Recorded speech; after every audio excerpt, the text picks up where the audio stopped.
In this video, you'll learn how to create and sell event tickets using Square's item library. First, open the customer's menu to access the necessary tools. Then, select Item Library from the sidebar to view and manage your items.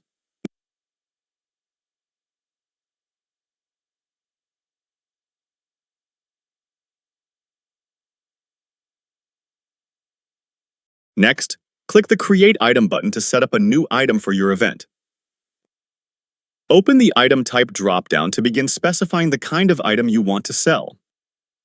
Now, choose Event from the Item Type list to indicate that you're selling tickets.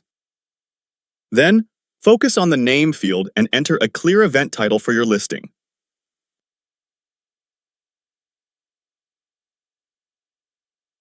Add any modifiers if your tickets include options, such as seat type or add-ons, to customize the purchase experience.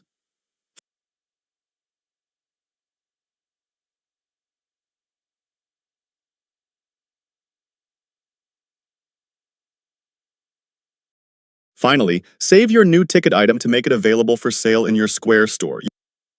You've just learned how to create and sell event tickets with Square.